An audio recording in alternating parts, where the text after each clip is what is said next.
I'm Amy Halpern-Laff. And I'm John Moscow. Our guests today are Dr. Samuel Finesurrey, Assistant Professor of History at Guttman Community College, CUNY, and Abigail Eusebio, Juliet Vargas Hernandez, and Ishel de Dios.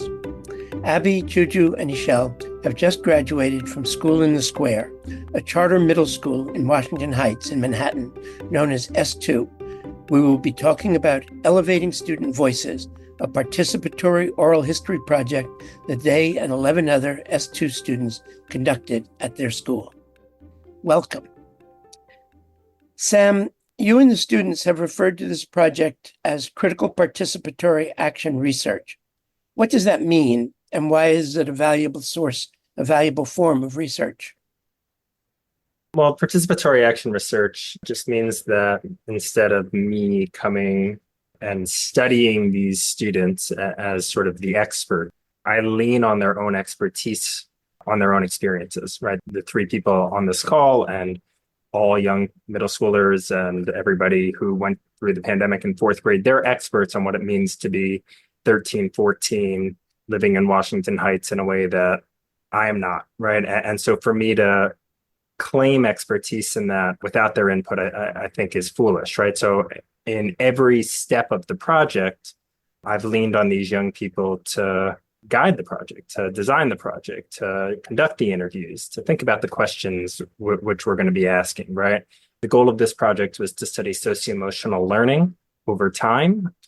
I couldn't have done it without them on a lot of levels. They ask better questions of each other. They create zones of comfort for each other. And so they're central to the work. And I think that's what participatory action research is all about. And the critical piece of it? We're critiquing sort of standard methods of evaluating social emotional learning, which oftentimes are surveys or tests. These are conversations between peers. And we think that's a better form of evaluating where these young people are and where they're headed. Tell us about the participatory oral history project you conducted at S2. What did you do and how did you do it? So it started when these folks were in sixth grade. I kind of showed up to their lunchroom and said, hey, all, we're going to be doing this research project. Who wants to do it with me? And the three people on this call, in addition to about half the class eventually, decided to be a part of this project.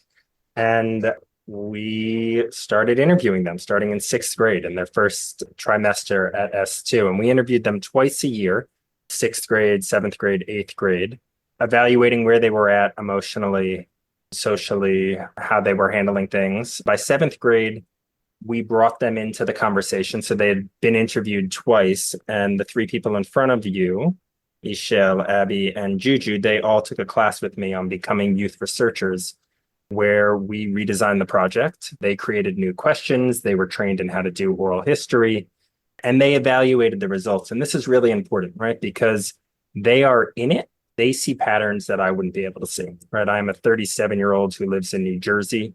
I am not the demographic of this school, right? Which is young, largely Dominican from Washington Heights, right? That is not a world that I understand intimately.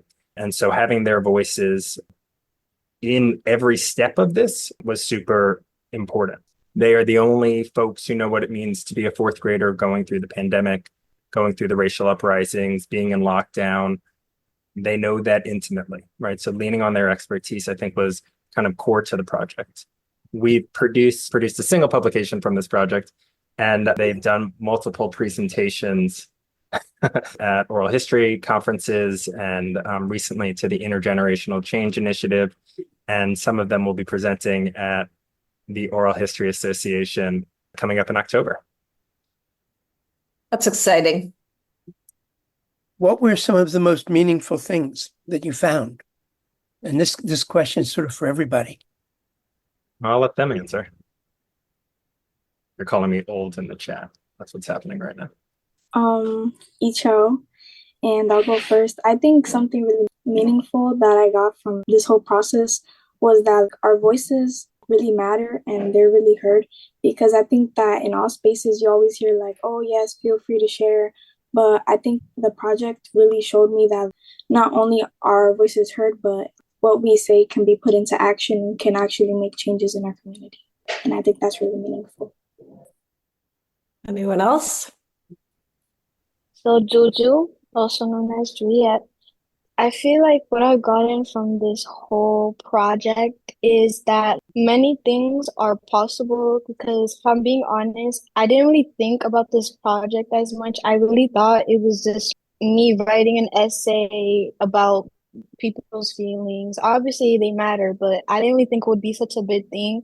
And this project really showed me how many things in the world are just possible. You just really got to believe in it and you just got to really put your work into something, you know? So I feel like this project really showed me possibilities and stuff.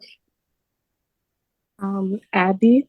So this project showed me how much me and my peers relate to each other during the pandemic because even though we weren't able to see each other for like a good 1 year span, I feel like it was pretty cool to see that, oh, people feel the same way about these things, like how I felt when I was isolated.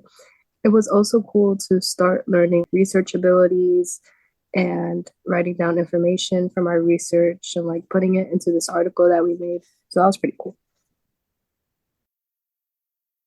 Tell me about the article and what you did with your results.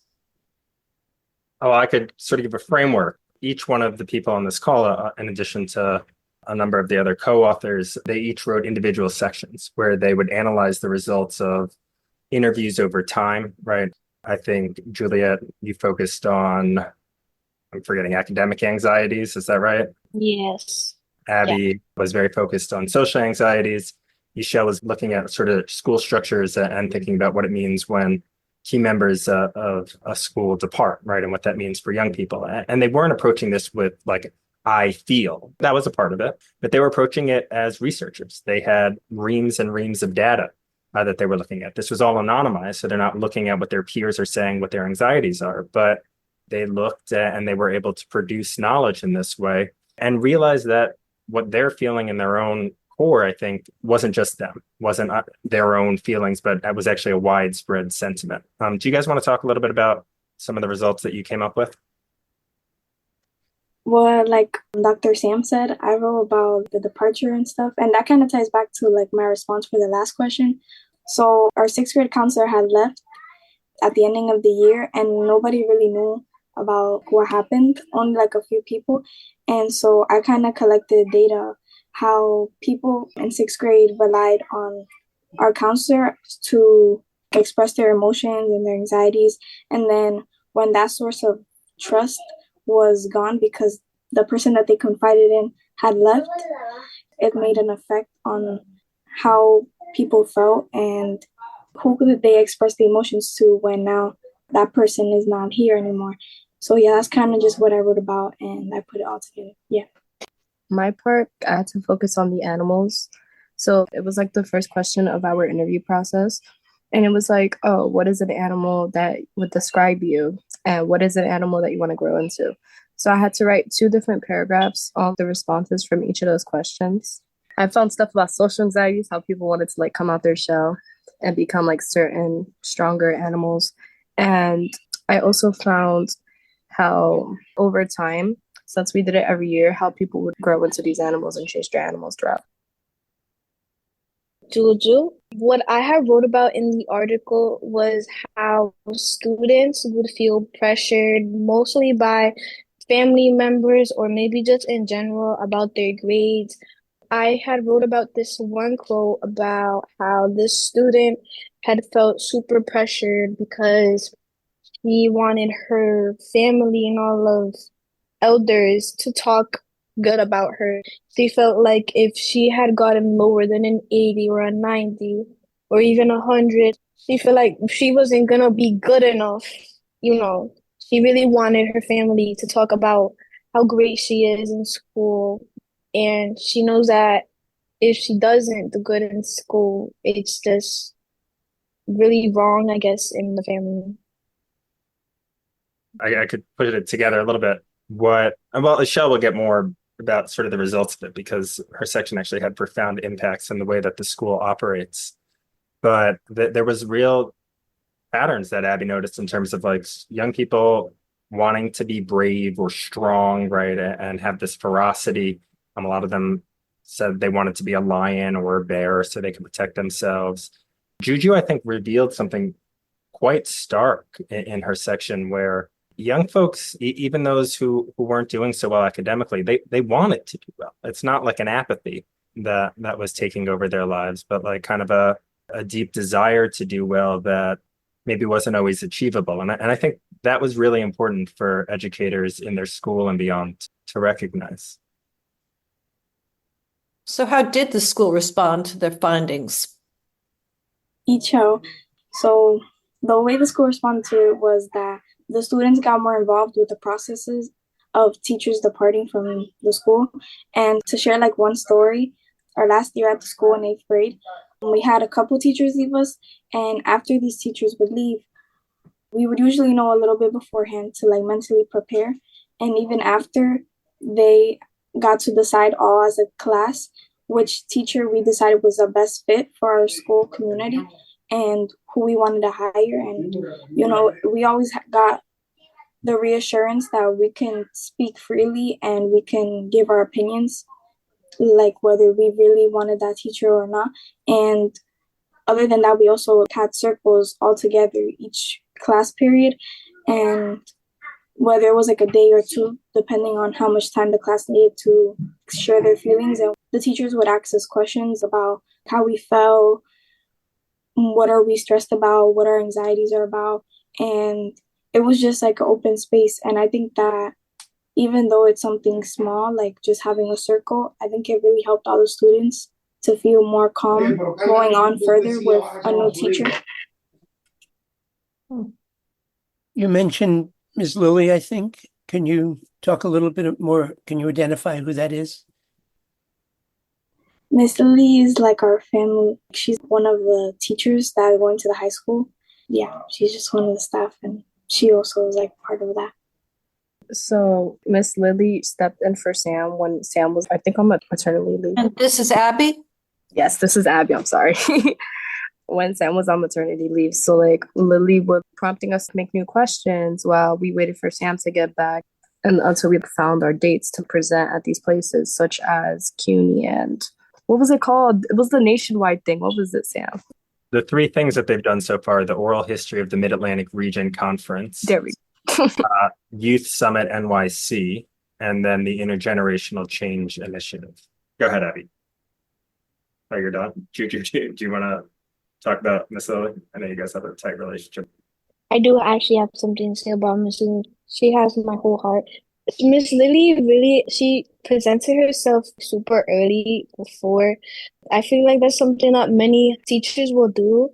I feel like it's only because the middle school and the high school are connected, but I also feel very kind of her and nice of her for her to actually like participate and join our group and actually like help us out. She wasn't one of those kind of teachers that just sit there and do absolutely nothing. She will actually make us do the work and stuff, cooperate, and you know, get along and get together while Sam was gone. And I feel like she was super helpful at the time. Icho, I just want to add that not only when Mr. Sam was gone, but also once he came back, she was still with us and she just became a part of our group and she was very important and helpful. These young people have dealt with a ton of turnover at the school, and the fact that Miss Lilly was able to kind of create these bonds, that she didn't come until 8th grade, right? Over the course of their last year, I think was very powerful. So Sam mentioned some of the public presentations that you've made. What kinds of questions have people asked? What are people interested in? And what have the conversations been like? What was it like when you went to talk to groups? What were they interested in? I think for them, they were very interested in what had caused us to come into a group and actually work together. Like, I don't know about any other age group, but I think this age group is super young. So when we presented it and we had said like we're from middle school and stuff, I feel like they were in a little shock, like just how we collab together, work together to make this very big article. To add on to Juju, I think that people like ask questions just about like the process, because we went from just interviewees to making like a whole bigger project and like really learning how to become a researcher. And I think that interested people and sparked questions and curiosity. What are some ways that each of you have changed as a result of participating in the project? We'll start with Sam.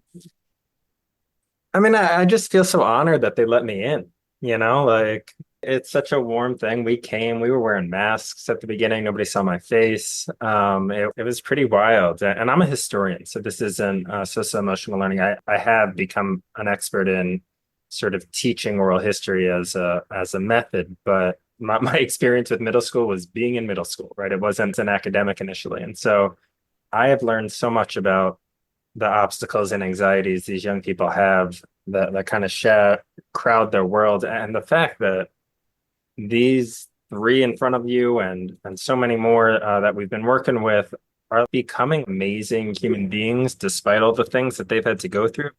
They were fourth graders when the world ended, right? It's hard to imagine, I think, for some of us older folk, what it means to be on lockdown in those formative years, particularly in a place like New York City, where it's not like you have a lot of space, right? Like everybody's living in apartments, and the cyber universe that they're all dealing with also is just something that we never had to deal with. Their strength and their ability to kind of overcome some of the obstacles and anxieties that were real and scary, it left a profound impact on me. I am a father of two, and I really hope that my children can sort of have the perseverance and strength and grace and intelligence that I've seen from these young folks who I've been able to work with. Who else would like to respond? What are some of the ways that you feel that you've changed as a result of working on the project? Abby, I feel like I've always been a pretty extroverted person, but this project has allowed us to get better in our public speaking skills since we're going to all of these events and presenting our work. Also, to empathize with each other, to understand what each person's going through, so you could like write about it and get everybody's story out there. And a lot of like documentation, transferring the results onto the article and writing about it. I agree. I've learned to present better, and I'm still working on it, but it's helped me be more open and confident speaking to other people. To add on for me, I feel like now I project my voice way more than I used to. My voice was mad low for no reason. Juju, by the way. And I feel like this project made me present more projects a little bit better and project my voice. Pay attention to the audience, look at the audience, all the little steps and stuff. So I feel like now I'm not scared to present anymore. I used to be super scared. I'm okay with presenting now. So yeah. And next month, these young folks are going to be published authors, right? They have an article coming out in the middle school journal. That's something that I didn't have until the end of graduate school, right? When I was in my third, like the fact that they did it and they earned it. It's not like they did the research, they did the analysis. They are real researchers at age 14, and that's something that will be with them forever. That's great. Do you think the project was helpful to the students you interviewed? I'm just gonna be super honest, Juju. I feel like for some students, yes, they get closer with the interviews, especially. Like I know that some of us did interview our friends or just interviewed others, and it did cause a closer connection. But I also do feel like some other students just really didn't really care about it because, we're teenagers. I mean, we don't really care about anything. But some people, I feel like they found better connections with other, and just some just really didn't pay too much mind to it. Icho, I do agree in some sense to Juju, but I think whether people thought they liked it, it did still affect everybody. So maybe it's true, like some people didn't really show that they really cared that much about it, but I still do think that at the end of the day, it affected people in a positive way, that people grew to see, wow, like things are changing. Abby, especially with what Ichel mentioned earlier with the staff thing. Now we get to have an input on what staff is hired for the school. I feel like that is a way that it's helped us and like affected us. Are there questions that we haven't asked you that you'd like to talk about? Abby, you have an interesting kind of, I've heard you talk about sort of the process of confidentiality and how that framed everything. And if you spoke to that, I think that could be useful. One of the main things in this project was confidentiality and how we were able to anonymize everybody's results and like give each person a number. And I feel like that was a very important part of the project because it allowed students to share more information because they know it's not going to be spread anywhere. So the interviewer can help the interviewee feel comfort within them to like explain and share their struggles. Yeah, to each out. I think that for me personally, I felt like I could be more vulnerable and share more of like my personal experience because I knew that nobody could be like, oh, Ichel said this, Ichel said that. It was just blank student said this, and it made me feel more safe in voicing my opinion. To explain sort of the way that it was structured, so interviewees were assigned a number that was traceable over time so that we could see the evolution of an individual while not revealing the identity, right? So nobody had like the master key of who's who, and I didn't even use it, but it's so that we could trace folks over time and we could watch the evolution that these young folks enjoyed during middle school. Thank you, Dr. Samuel Finesurrey of Guttman Community College, and Abigail Eusebio, Juliet Vargas Hernandez, and Ichel de Dios, graduates of School in the Square. And thank you, listeners. Check out our website, ethicalschools.org, for more episodes, articles, and our new video series, What Would You Do? If you found this podcast worthwhile, please share it with a friend or five. Subscribe wherever you get your podcasts and give us a rating or review. This helps others to find the show. We post annotated transcripts of our interviews to make them easy to use in workshops and classes. Contact us at hosts@ethicalschools.org. We're on Facebook, Instagram, and Thread. Our editor and social media manager is Amanda Denchi. Until next week. Thank you for having us. Thank you. Thank you. Thank you.